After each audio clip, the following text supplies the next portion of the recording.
La clase política y el desdén hacia el movimiento social.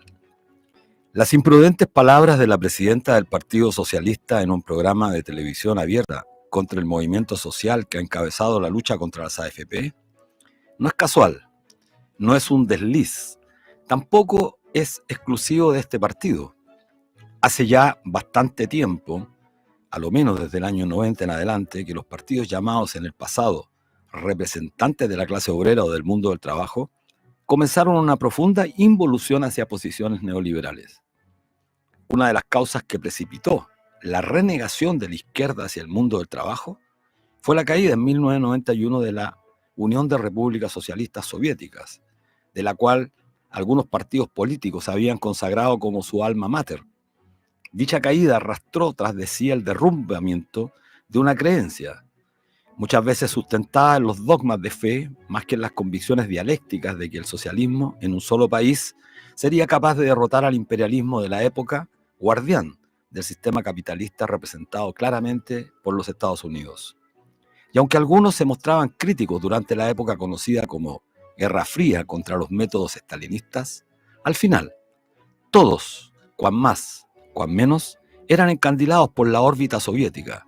Derrumbada esta, se cayó toda la estantería doctrinaria, si es que en alguna vez la tuvieron. El paradigma dominante que se imponía en esa fecha simbolizaba en la frase de Fukuyama el fin de la historia, que desnudó de valores, creencias, convicciones a la izquierda mundial y también a la izquierda nacional. El tiempo que demoró en vaciarse de contenidos no tomó más de 3 décadas en el caso chileno. Sin embargo, al término de las 3 décadas y producto de las profundas desigualdades que el modelo neoliberal generó, incubó, especialmente en la juventud, un sentimiento de fastidio y rechazo al orden económico y político que, impuesto bajo la tiranía a comienzos de los 80, se mantenía intacto, incluso se corregía y perfeccionaba justamente por los partidos que en algún momento de la historia habían comprometido sus objetivos para acabar con dicho modelo. Así, la década abierta con el cambio de siglo movilizó a estudiantes, ambientalistas, trabajadoras y trabajadores por mejores pensiones y al mundo feminista por derechos a las mujeres. El momento más culminante de esa década estalló en octubre del año 2019. Al unísono, por todos sabido, irrumpió en el concierto político un grupo de jóvenes que prometía cambiarlo todo, o al menos acabar con las causas esenciales que motivaron el descontento social. El despertar de Chile, que movilizó a millones en todo el país, se apagó. La pandemia aportó a diezmar el movimiento social y los partidos, que habían permanecido en silencio durante los días más intensos de las movilizaciones, volvieron al ruedo político, con sus viejas prácticas. Como siempre, fraguaron acuerdos, todos ellos para flanquearse sus intereses y privilegios. Ahí actuaron como clase política, como clase social. Si bien los partidos actuales y el Congreso en donde están representados no constituyen una clase social en sentido riguroso, su actuar sí lo es. En el caso chileno, la novedad es que ya no es tanto. Logró capturar a los jóvenes que prometían cambiarlo todo y hoy forman parte de lo que algunos denominaron en el pasado la fronda aristocrática, instancia que busca por todos los medios evitar que el fortalecimiento del Estado termine amenazando sus espurios y privilegios e intereses. La senadora Bodanovich no es una casualidad, no es una excepción, es la regla. Personajes provenientes no se sabe de qué lugar, sin ningún vínculo real con los padecimientos del pueblo y mucho menos de los trabajadores. En eso, no hay distinción con los muchachos del Frente Amplio, que jamás conocieron los dramas que enfrentan los sindicatos, y mucho menos el padecimiento que padecen más de 3 millones de trabajadores que ganan menos de 500.000 pesos mensuales. Las palabras de la presidenta del partido, que aún se llama socialista, nadie sabe por qué, tampoco ellos, no es un exabrupto. Es su manera de mirar el mundo, especialmente al mundo del trabajo, con desprecio, con desdén, con indiferencia y, por qué no decirlo, con un poco de pena. Entonces, para distinguirse un poco de la derecha, alguna que otra política asistencial, pero nada más. El modelo no se toca. En esto, y para ser justos, no es ella la única que piensa y actúa así. La mayoría de quienes se dicen aún de izquierda piensan y actúan igual. Es la decadencia de los actuales tiempos.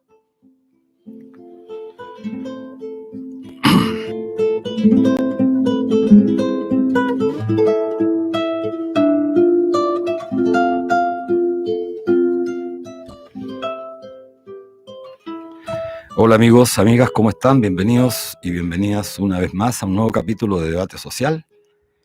Soy Luis Mesina, estamos en el 102.5 del dial FM de Radio Universidad de Chile, en su señal online y por streaming a través de YouTube por Canal Punto Social. Saludamos a quienes hacen posible esta transmisión: Ana Muga en la conducción, en la dirección, a Javier Márquez en la difusión y redes, y a Camila González en los controles. Buenas tardes a todos ellos. Bueno, un tema que adquiere una relevancia importante esta semana y los medios de comunicación se encargan de recordárnoslo a cada rato, a cada instante, es la formalización del alcalde de Recoleta, Daniel Jadue. Esta semana se informó sobre la formalización del alcalde tras varios años en que la fiscal Giovanna Herrera persigue los presuntos delitos de cohecho, fraude al fisco, estafa, administración desleal, asociados a la compra y venta de insumos para enfrentar el COVID-19 por la Asociación Chilena de Municipalidades con Farmacias Populares. Formalización se realizará el día 27 de mayo. El jefe comunal ha afirmado en los medios de comunicación que se encuentra tranquilo y que, a diferencia de otros casos, aquí no hay plata en las cuentas mías, no hay plata en las cuentas de ningún funcionario municipal, no hay platas incluso que estén perdidas. Todas las platas se saben dónde están. Y no se está discutiendo en caso de enriquecimiento ilícito ni nada de eso. Se está discutiendo un caso de la forma en cómo se toman las decisiones y si éstas habrían perjudicado el patrimonio del Estado. Bueno, este tema ha generado mucha controversia. Sin duda, es un caso que no guarda absolutamente ninguna, pero ninguna relación con el sinfín de casos en los que están involucrados una cantidad impresionante de alcaldes vinculados a la derecha. Sin intentar generar esta vieja discusión que se habla del empate, pero aquí estamos frente a una burda estrategia de parte de la derecha que justamente coloca fecha para mayo, en un año donde hay elecciones, y hay una suerte de obsesión, que no cabe ninguna duda, contra el alcalde Jadue, que esperamos, sinceramente, ojalá salga absolutamente absuelto de este proceso. Bueno, un tema que nos parece muy relevante a reconocer a nuestros auditores es el Seminario Internacional en Defensa de la Seguridad Social, que se efectuará el próximo viernes 12 de abril en la Sala América de la Biblioteca Nacional. Esta convocatoria la está efectuando la Coordinadora Nacional No Más AFP, en defensa de la seguridad social, y que contará con la participación de destacados expositores, entre los que se encuentran expertos en seguridad social como el abogado argentino Jorge García Rapp, el economista mexicano Saúl Escobar Toledo, la diputada brasileña Camila Castro Baladajo, el sindicalista y abogado Camilo Santos de Colombia, el economista español Javier Murillo, y por Chile, bueno, estarán Marcos Kremerman y Luis Mesina. En un momento político complejo, desde Chile invitamos a este seminario internacional expertos en seguridad social a debatir sobre su defensa, teniendo en consideración que hay países que hoy enfrentan la amenaza por privatizarla y, en casos como el nuestro, chileno, luchan por su desprivatización. El seminario entregará la experiencia de los distintos países invitados, ofreciendo la oportunidad de una discusión rigurosa acerca de la situación que se vive en cada caso y las posibles medidas a reivindicar de cara al irrenunciable objetivo de garantizar el derecho a la vida digna de las y los trabajadores, que solo puede proveer un auténtico sistema de seguridad social que, por cierto, nuestro país no lo tiene, lo perdió ya hace más de 43 años. Bueno, vamos al corte musical con un clásico.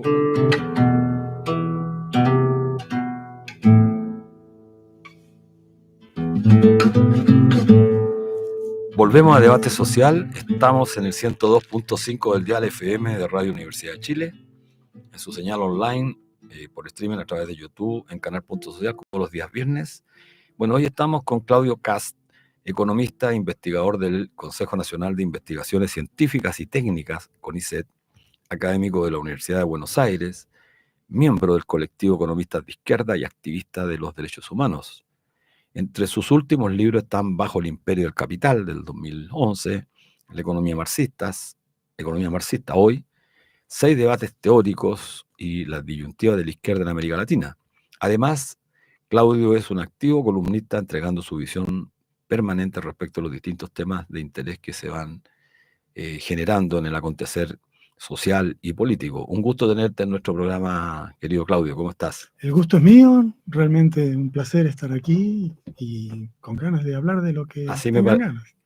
me parece. Un poquito más Sí, cerca del ok, micrófono, Claudio. perfecto, ahí vamos. Bueno, entremos en materia entonces. Bueno, Sí. ayer Javier Milei se jactó, un personaje bastante peculiar, se jactó de hacer un ajuste fiscal sin precedentes en la historia de la humanidad. Esas fueron las palabras, que llegó a ser de 12 puntos del PIB, del producto, en 3 meses, señalando que gracias a ello viene bajando la inflación, agregando que, comillas, existen indicadores que dicen que en el sector agropecuario, de petróleo y gas y de minería, la economía está recuperándose fuertemente, cierre comillas. ¿Qué pasó verdaderamente en términos económicos en estos 3 primeros meses de gobierno, según tu opinión, Claudio? Un desastre mayúsculo, algo nunca visto en la Argentina. Este es un gobierno que llegó para decir que va a combatir la inflación y debutó con un plan de superinflación. Sí, claro. Una cosa bastante curiosa.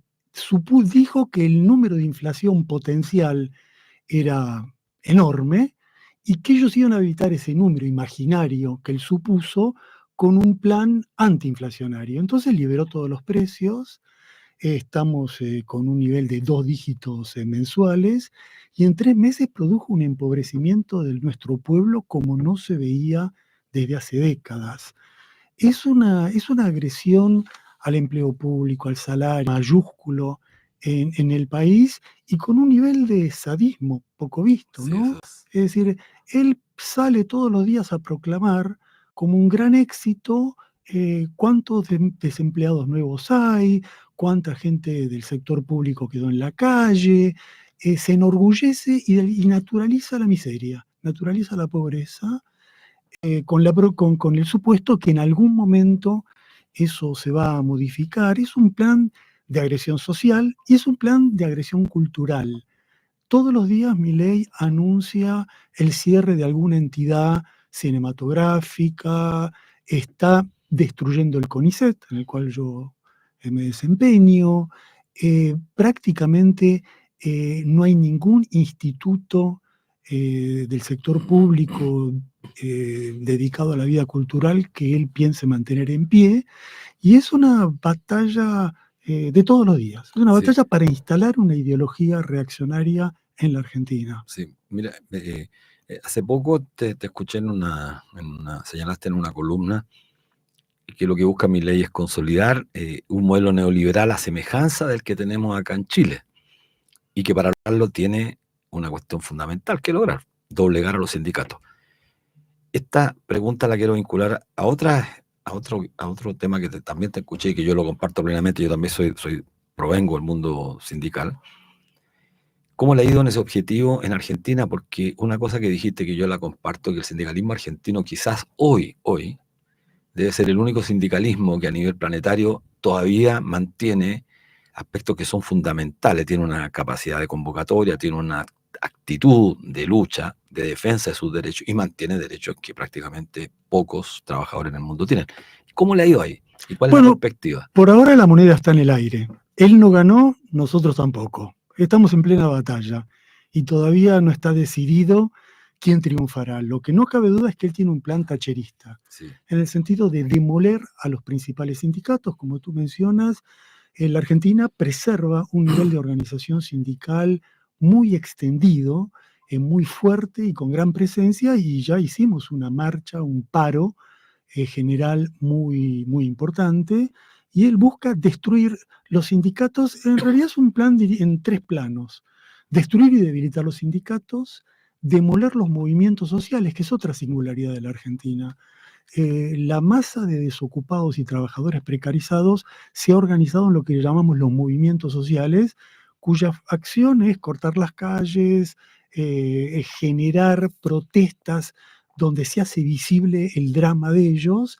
Y el tercer movimiento es un movimiento democrático. La Argentina es el país donde los genocidas de la dictadura han sido juzgados, donde hay una gran conciencia de lo que significó la dictadura, y cada 24 de marzo, la fecha del golpe militar, multitudes se reúnen en las plazas para conmemorar ese día. Milei quiere destruir el movimiento sindical, el movimiento social y el movimiento democrático. Sí. Y por ahora Está en disputa todo. está en disputa. Él ha intentado hacerlo por vía muy autoritaria, ha creado un nuevo dispositivo que se llama el mecanismo antipiquete para impedir que la gente se movilice, no lo ha logrado implementar. La marcha democrática del 24 de marzo fue realmente multitudinaria y por lo tanto hay una lucha que es observada con atención, no solo por nuestro pueblo, sino yo te diría a nivel regional y a nivel mundial, porque es como un laboratorio la Argentina en estos momentos. Lamentablemente hay que decirlo, bueno, nuestros auditores estamos con Claudio Kass, investigador, economista de izquierda de Argentina. Creo que quiero subrayar este tema de izquierda porque después quiero entrar en un tema que para los chilenos es tremendamente importante. Tú pusiste acento en un tema de que está en disputa toda esta confrontación con esta postura extrema derechista. Y reivindicaste los métodos propios de la clase obrera, de la clase trabajadora, del movimiento social, que son los piquetes, los cortes de calle, la expresión multitudinaria para poder hacer frente. Bueno, en Chile hay una discusión, y eso quizás a lo mejor está al tanto, que aquí se ha criminalizado de manera brutal la protesta social. El que haya corte de calle, el que los trabajadores hagan una barricada para defenderse de las agresiones, que forma parte de la historia. Me gustaría que en ese aspecto que tú lo has señalado en varias oportunidades, para quienes nos están escuchando, que sepan que por mucho que la derecha, y no solamente la derecha, intenten criminalizar, demonizar esa práctica, esos métodos, esas herramientas del movimiento obrero, son absolutamente legítimas. Totalmente, totalmente. Es la forma que tienen los trabajadores de defender sus derechos. La prensa derechista suele decir, no, recurran a otro tipo de métodos de lucha, que no sean las huelgas, que no sean las piquetes, que no sean las manifestaciones. ¿Y cuál es ese otro método? ¿Cuál es? Cuando uno les consulta, bueno, perfecto, estamos abiertos a que nos expliquen cuál sería el método por el cual nosotros haríamos valer nuestros derechos frente a las clases dominantes. Claro, es imposible porque no tienen respuesta. Yo creo que en la Argentina hay un debate todos los días porque las marchas son intensas, hay una tradición de lucha muy grande y hay un debate siempre sobre dos derechos, ¿no? El derecho a circular y el derecho a protestar. Claro. ¿Y cuál de los dos derechos vale más? Bueno, el derecho de la protesta es el derecho de los trabajadores a hacer valer los derechos de ellos y de todos los demás.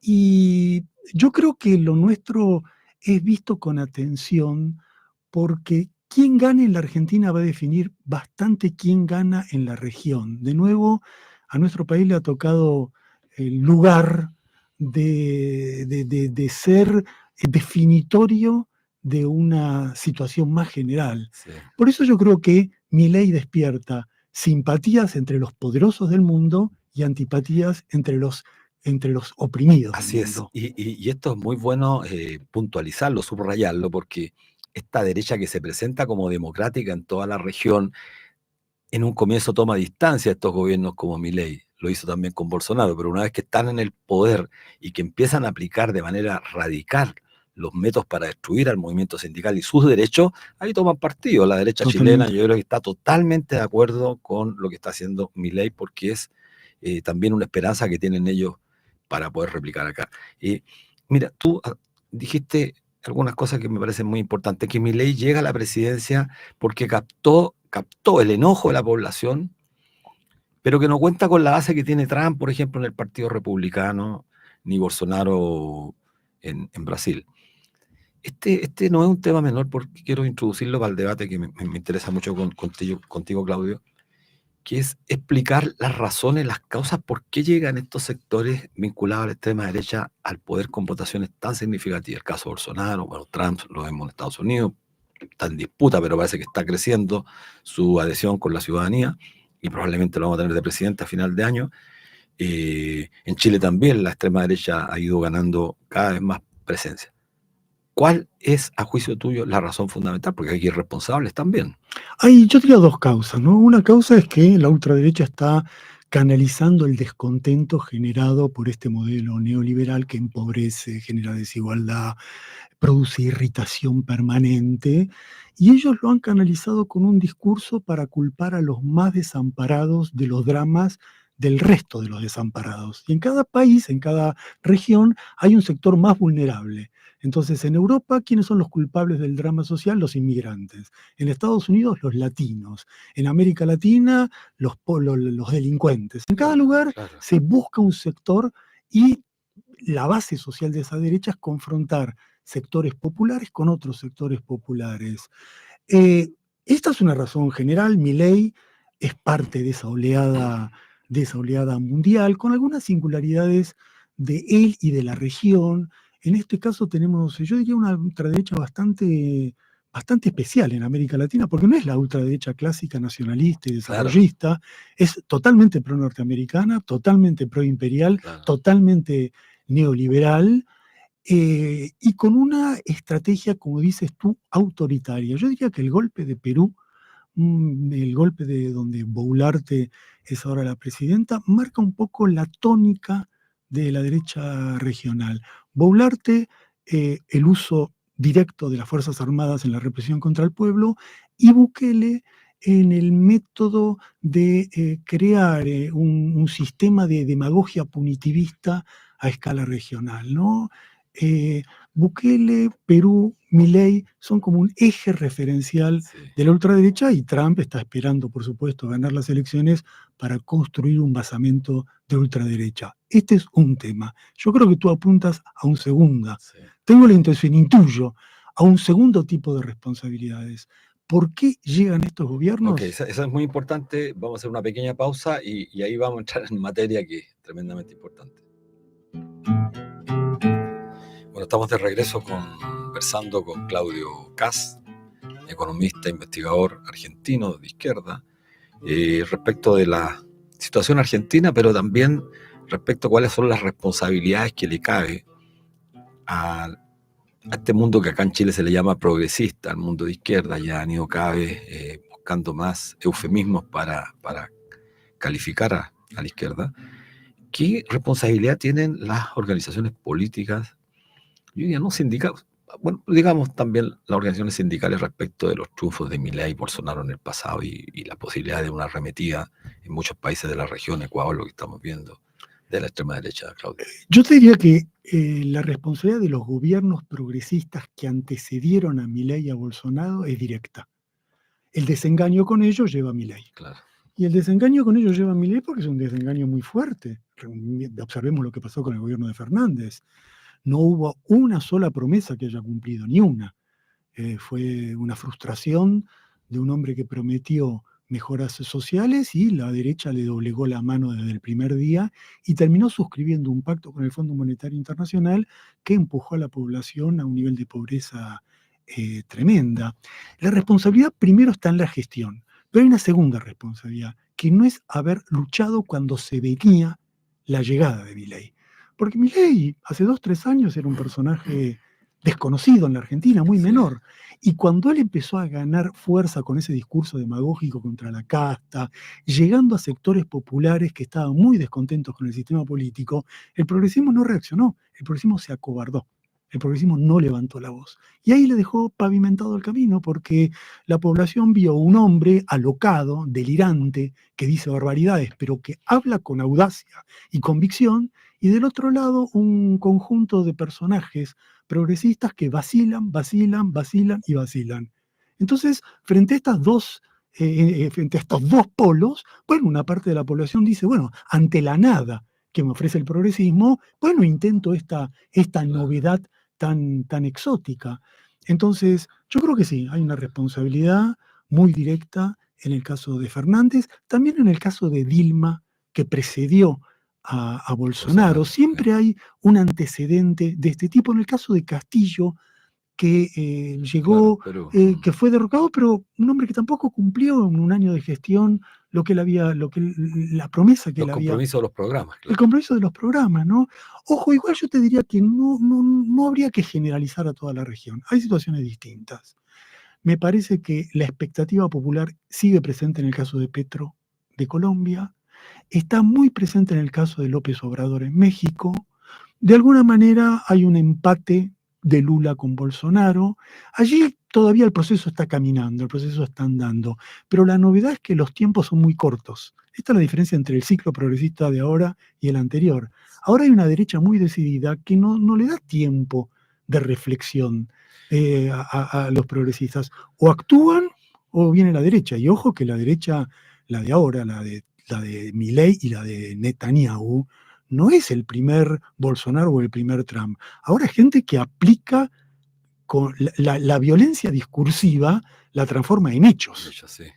Bueno, eso es lo grave. Y yo ahí tengo me aparece siempre una interrogante respecto de señalar permanentemente que el sector progresista del planeta y particularmente la región no ha sido lo suficientemente consistente en detener a tiempo a esta expansión de la ultraderecha, de la extrema derecha, porque le ha faltado quizás más protagonismo, más convicción. Pero también existe la posibilidad de sustentar la siguiente tesis, no sé si daba tesis, pero a lo menos plantear que no es que tengan miedo, no es que tengan vacilaciones, sino como sostienen algunos intelectuales americanos, norteamericanos, es que en realidad el neoliberalismo logró capturar a sus posiciones a sectores que en el pasado se reivindicaron de izquierda, a partidos completos que reivindicaban a la socialdemocracia, pero la socialdemocracia que reivindican no es la que era de la época posguerra, que defendía el estado de bienestar, sino que una socialdemocracia que finalmente terminó, caso Tony Blair, entregando prácticamente al movimiento obrero a los sectores más reaccionarios. ¿Qué hay de cierto que en esta tesis? Es decir, que no un problema de cobardía, sino que un problema de abandono completo a lo que en un momento determinado en la historia dijeron o sostuvieron. Sí, yo te diría que están los dos temas, los dos problemas. En cada caso pesa de forma distinta. Te lo digo porque con una actitud decidida, la derecha se la frena. Te doy dos casos. En Venezuela, con una actitud decidida del gobierno venezolano, han desactivado infinitos complots de la ultraderecha para tumbar al gobierno. Y en el caso de Bolivia, la secesión de Santa Cruz, dividir al país, Sí, sí. golpes de Estado con discursos fascistas, fueron también resistidos y doblegados, y Camacho, el líder de la ultraderecha, está preso ahora. Y Bolsonaro falló su golpe de Estado. Entonces, tomo esos tres casos, sobre todo Venezuela y Bolivia, pero un poco también Brasil, para demostrar de que no es inexorable que la No, derecha por supuesto. capture Sí, los sí. gobiernos. Cuando aparece algún tipo de reacción popular y de algunos gobiernos acompañando esa reacción, bueno, se logra poner un dique. Ahora, dicho esto, es totalmente cierto lo que tú dices. Claro, eso plantea un análisis mucho más de fondo y una suerte de inferencia más de fondo, que es justamente la necesidad de que estos polos que se autodefinen de izquierda efectivamente tengan una postura mucho más decidida para evitar que la extrema derecha crezca. Entonces ahora voy a una pregunta concreta, Claudio. ¿Qué es ser de izquierda hoy, en este mundo tan complejo? ¿Qué es ser de izquierda? Porque en el pasado la izquierda siempre se identificó como un sector representante de las demandas del movimiento obrero, siempre se identificó con la clase obrera. Pero no solamente eso, ser de izquierda implicaba además tener una postura anticapitalista. Exacto. ¿Qué es ser de izquierda a tu juicio Bueno, en yo la te era diría que presente? primero ser de izquierda es una actitud de combate, ¿no? Ser de izquierda no es simplemente profesar algunas No es ideas discursivo solamente. de igualdad Sí, contra la derecha que quiere los privilegios. Es un elemento, las ideas, pero lo que define una actitud de izquierda es una postura radical de combate, de defensa de los trabajadores, de defensa de los derechos populares en la práctica, no solamente en la teoría. Ser de izquierda no es solo luchar, porque hemos tenido muchas luchas. Además, hay que tener un horizonte, que es un horizonte en América Latina antiimperialista y anticapitalista. Antiimperialista porque no hay progreso posible para nuestros pueblos con Estados Unidos dominando los recursos naturales, con el Pentágono y las embajadas definiendo quién gobierna y quién no gobierna. ¿Mm? No solo ser de izquierda, ser antiimperialista, es tener una actitud decidida de sostén de los países que son hostilizados por el imperialismo. Ser de izquierda es rechazar el bloqueo de Cuba. Ser de izquierda es rechazar el acoso a Venezuela. Eh, pero ser de izquierda también ahí sí vuelvo algo que tú dijiste, ser de izquierda es retomar ideas muy alejadas del socialliberalismo, muy alejadas de esto que ha contaminado el mundo progresista, que es que la idealización del mercado, la Claro. justificación de la desigualdad social, la resignación frente a las privatizaciones, la postura de no se puede. No, no, ser de izquierda es tener una actitud de que sí se puede, y se puede construir una sociedad de igualdad y de justicia, bregando en una lucha contra el capitalismo. Yo creo que en gran parte la ultraderecha ha logrado autoridad porque ellos defienden sus ideas de forma contundente. Tú has hecho una distinción que me parece interesante. Planteaste una idea esta de que en el campo económico, comillas, está izquierda, entre comillas, y la derecha en eso tienen acuerdo. Sin embargo, en el campo político hay un desacuerdo. Insististe tú que la derecha, bueno, está dispuesta a usar todas las armas de represión contra el movimiento obrero, a diferencia de la izquierda, que no estaría en condiciones de usarlas. ¿Cuál? Sí, ¿Podría explicar un poco? eso es importante porque incluso fuerzas políticas que son afines en el plano económico, que aceptan en general el mercado, las privatizaciones, en el punto central de las libertades democráticas hay una diferencia y eso para nosotros es muy importante. Para nosotros es muy importante preservar las conquistas democráticas que hemos logrado en América Latina, y ahí sí, la ultraderecha tiene un proyecto dictatorial, autoritario, represivo, y el progresismo y la izquierda no cabe ninguna duda, bueno, tienen un límite frente a eso, y para los que somos de izquierda es muy importante registrar esa diferencia, porque ser de izquierda es también tener estrategias y políticas adecuadas para llevar adelante un proyecto nuestro que creo que hoy en día sería llegar al gobierno y disputar el poder. No solo llegar al gobierno. Llegar al gobierno se puede. Disputar el poder es el verdadero problema. Y el poder es el poder económico, el poder militar, el poder mediático, el poder judicial. Ahí está la verdadera batalla. Y para eso se necesita una fuerza de izquierda que tenga un horizonte anticapitalista en mente. Sí, muy importante esto, pero yo creo que vale la pena precisar un aspecto de eso, porque eso nos puede llevar a terminar concluyendo que una práctica que se ha repetido mucho en nuestro país, por lo menos, que nos lleva a la política del mal menor. Entonces, el sector progresista a lo menos está dispuesto a garantizar las libertades o garantías democráticas. No así en el campo económico, lo vemos hoy día en Chile, que el modelo económico prácticamente de este gobierno con el anterior y el anterior son prácticamente lo mismo. No hay ninguna distinción entre los ministros de Economía del actual gobierno con los que, de hecho, con los que tuvo la dictadura. Todos alineados bajo el consenso de Washington, aplicando las mismas recetas. Y Chile en ese sentido ha sido tremendamente aplicado. Los ministros de Hacienda han sido quizás los más aplicados a la región. Y por eso también se han llevado tanto reconocimiento. ¿Qué opinas de ese tema, del mal menor? Porque planteaste tú también que en Argentina, por ejemplo, era importante una gran fuerza para detener a la extrema derecha, y lo has planteado en varios contextos, incluso en una entrevista, no sé, alguien te recordó el tema de esto de una sola fuerza contra la derecha.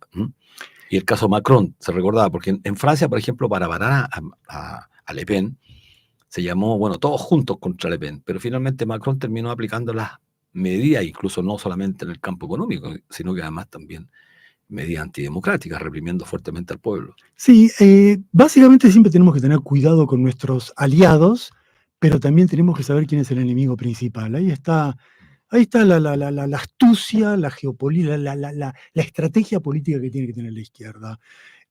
Cuando tenemos un enemigo principal que está dispuesto no solo a demoler nuestras conquistas, sino a demoler nuestras libertades, todo tipo de frentes, pero no tanto en el plano discursivo o electoral, sino en la práctica, en las calles. Es decisivo para esta batalla. En la práctica, lo que estamos haciendo en Buenos Aires, en Argentina. ¿Quién está resistiendo contra Milei en la Argentina? Bueno, un amplio frente. La izquierda, en la cual yo participo, pero el enorme sector de las variedades del peronismo que forma como la fuerza política mayoritaria del país. Y en la lucha de todos los días, miembros del sector del peronismo y de la izquierda vamos juntos a una misma confrontación contra el enemigo que es Milei. Bueno, de hecho, hay un acuerdo en la práctica de lo que defendemos en común, aunque tengamos miradas muy distintas de balance del gobierno de Fernández, e incluso miradas muy distintas sobre el rol de Cristina, que todos valoramos, pero con muchos cuestionamientos por lo hecho en el último periodo.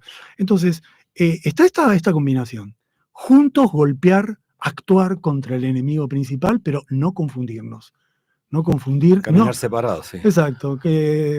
Golpear juntos, pero caminar separados, porque sí. los proyectos son distintos y es importante que no perdamos de vista esa diferencia de proyectos. Sí, me parece interesante ese tema. Mira, tú también dijiste que, bueno, Milei, Bullrich, es casi, lo entendí así, igual Thatcher, Margaret Thatcher.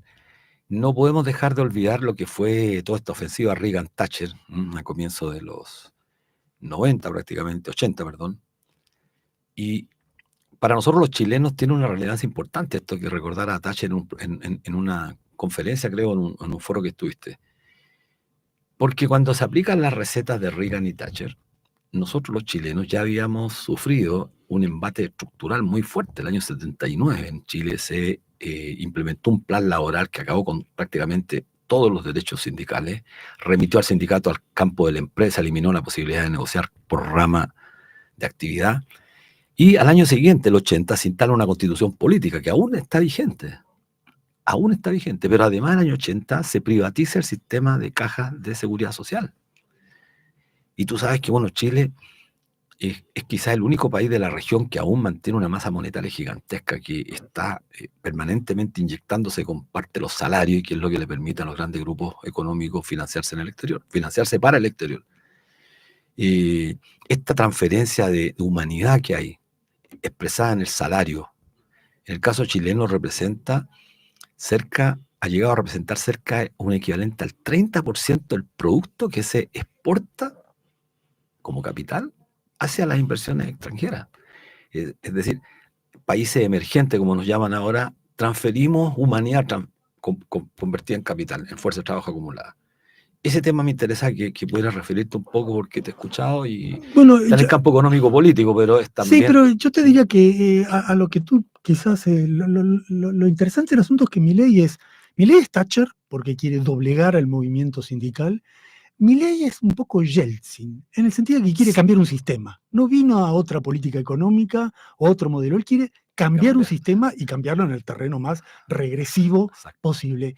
Y Milei es Fujimori, en el sentido de que quiere recomponer el peso del militarismo en la sociedad argentina y hacer un sistema político perdurable, de derecha perdurable, donde puedan cambiar los presidentes, pero el presidente del Banco Central es el mismo de hace 20 años y las élites económicas siguen manejando en forma impune los recursos del país. O sea, Milei tiene en la cabeza un proyecto verdaderamente estratégico y por eso lo sostienen las clases dominantes de la Argentina.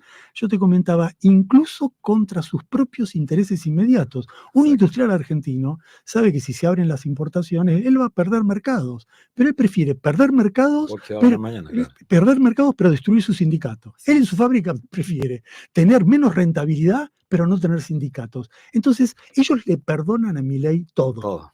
Es un personaje exótico, que se le levanta insultando a la mañana, insultando a la tarde, insultando a la noche, y los medios de comunicación lo permiten, lo toleran, porque quieren ese objetivo de demolición del movimiento obrero. Pero Milei, yo te diría, visto con un poquito de perspectiva, también carga con contradicciones muy duras. Es un neoliberal extremo en un periodo donde el neoliberalismo puro ya entró en declive. O sea, Milei va a recitar las loas del mercado y la globalización. Neoliberalismo tardío, claro. Pero no estamos en el año 1990, estamos en la época donde Trump, Biden y la Unión Europea recurren a las regulaciones, al modelo neo-keynesiano, a la intervención del Estado y al proteccionismo. Exactamente, mira, qué buena esa precisión, porque efectivamente está a contrapelo, empieza a estar a contrapelo con la historia un poco. Yo antes de hacerte la pregunta sobre Chile, quiero preguntarte, el movimiento feminista en Argentina fue potente, quizás el primero que irrumpió, me recuerdo las grandes movilizaciones en España, España creo que fue el que partió con mucha fuerza, siguió Argentina superándolo en número, y después vino Chile también tuvo un movimiento feminista muy potente, muy potente. ¿Qué pasa con él cuando Milei está agrediendo a las mujeres de manera en el discurso, en la práctica, quiere atacar el aborto, derechos fundamentales. ¿Cómo ves? ¿Cómo se... Bueno, la respuesta fue la marcha del 8M, que fue muy, muy grande. Fue realmente multitudinaria y demuestra la consistencia de ese movimiento feminista. Milei tiene un proyecto estratégico de generar una base reaccionaria que no existe en Argentina. Esta es la singularidad del país. Milei no tiene ni la base evangélica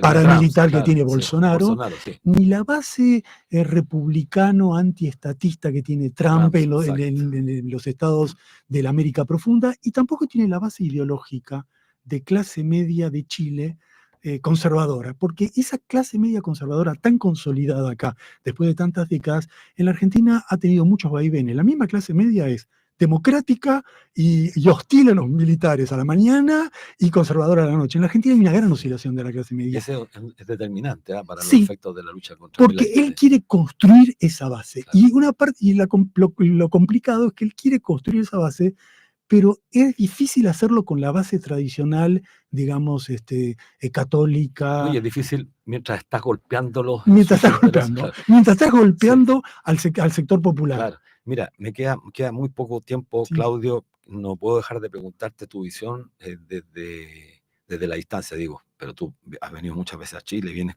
permanentemente, pero estás al otro lado de la cordillera, así que sobre Chile. ¿Qué ves desde fuera? ¿Cómo ves este gobierno? Que tú, al igual que muchos investigadores, bueno, y los mismos chilenos, llegó con mucha esperanza, generando mucha esperanza al pueblo, un gobierno muy joven, el más joven de la región, el más joven de Chile, y un gobierno que a 2 años ya pasó la mitad del periodo, muestra una cantidad impresionante de eficiencia. ¿Cómo lo ves tú? Bueno, había una expectativa enorme cuando ganó. Lo veíamos todos en la televisión, Chile tiene para nosotros. Claro. Para nosotros Chile siempre es la Unidad Popular, siempre es Salvador Allende. Para nosotros Chile es eso. Entonces, algo que reabra un camino para nosotros es inmediatamente la ilusión. Teníamos una gran expectativa.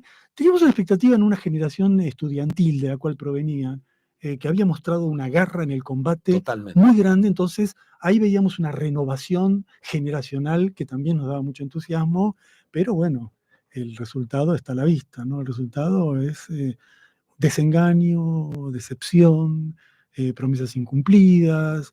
Sí, se pueden, por supuesto, notar algunos ítems en el salario mínimo, en la jornada de trabajo, pero a mí, francamente, lo que me impacta es la autoridad que tienen los gendarmes para hacer lo que quieren. O sea, hay una estructura militar que adopta decisiones como si ellos estuvieran al margen de los poderes existentes, y ese hecho, como también los beneficios de la élite económica que mantienen los resortes principales del país, bueno, nos deja ese gusto de cierta amargura, aunque te diré que con mucha sorpresa, porque lo que ha tenido Chile de llamativo es estas votaciones, que este voto donde un día todos votan contra la Constitución y al otro tiempo todos votan la otra. Gendarme se refiere a policía, toda la policía chilena que es tan peculiar. Bueno, estamos ya llegando al final. Comunicar que Claudio estará en una clase abierta denominada Oleadas Derechistas y Lucha Popular en América Latina. Es un economista que ya lo han escuchado en el auditorio, Pedro Ortiz, de la Facultad de Ciencias Sociales del campus Gómez Milla de la Universidad de Chile, el 9 de abril. Este 9 de abril a las 17 horas. Así que todos invitados a participar, a escuchar a Claudio. Va a ser más extenso probablemente. Aquí el tiempo nos persigue. Así que, Claudio, bueno, muy agradado, muy placentero tu presencia acá para todos nosotros. Y te agradezco que hayas podido estar acá en la Radio Universidad de Chile. Bueno, un gusto y volveremos. Así es. Nos vemos entonces en un nuevo programa de debate social el próximo viernes a las 16 horas.